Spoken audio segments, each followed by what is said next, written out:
ये खबर KR मंगलम university द्वारा प्रस्तुत की गई है। हुमायूं कबीर जो है वो कठपुतली है सरकार की। हुमायूं कबीर इसका कोई अपना अस्तित्व नहीं है। देखिए, हुमायूं कबीर जो है वो कठपुतली है सरकार की। बाबरी मस्जिद का उद्घाटन कर दिया उसने। अभी मैंने सुबह उसका बयान सुना, उसने कहा गाय तो कटेगी चाहे कोई भी ऑर्डर आ जाए। वो तो सरकार के खिलाफ बोलता है ताकि नूरा कुश्ती चलती रहे।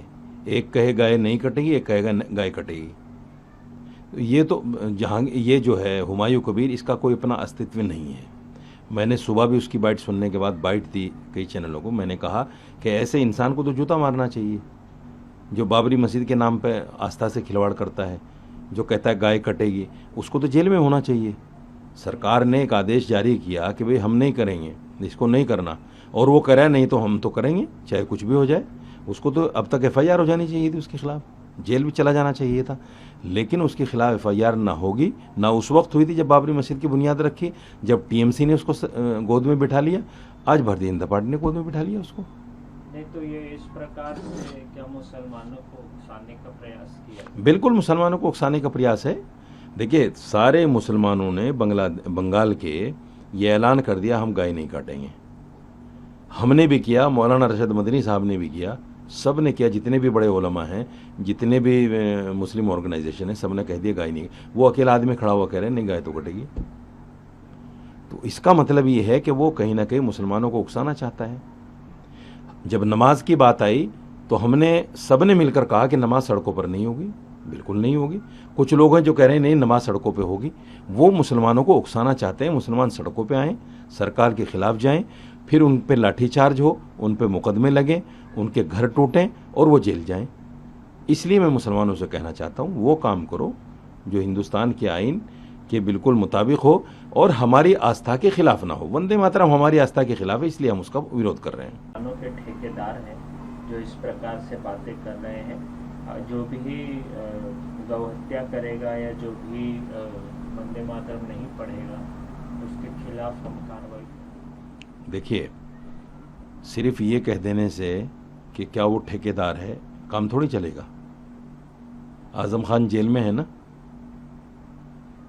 और एक मौलाना को बिहार से पकड़ के ले आए थे ना, जरा से बोलने पर उसको जेल में क्यों नहीं डाल रहे हो? कोई तो राज है, कोई तो बात है कि आप उसके खिलाफ कार्रवाई नहीं कर रहे हो, FIR तक नहीं कर रहे हो। सिर्फ ये कह देना कि नहीं जी वो ठेकेदार थोड़ा ही है, इससे काम चल जाएगा?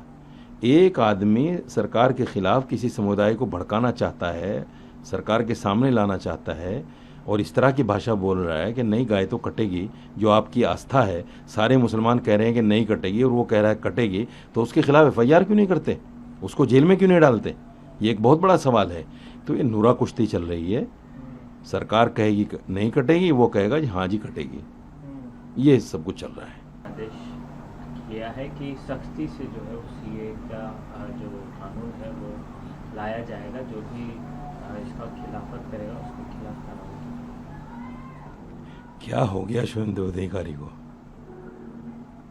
मतलब सारे कानून इस तरह के लाना चाहता है जिससे कहीं ना कहीं एक समुदाय को ठेस पहुंचे, एक समुदाय उससे परेशान हो। क्यों लाना चाहते हो ऐसा?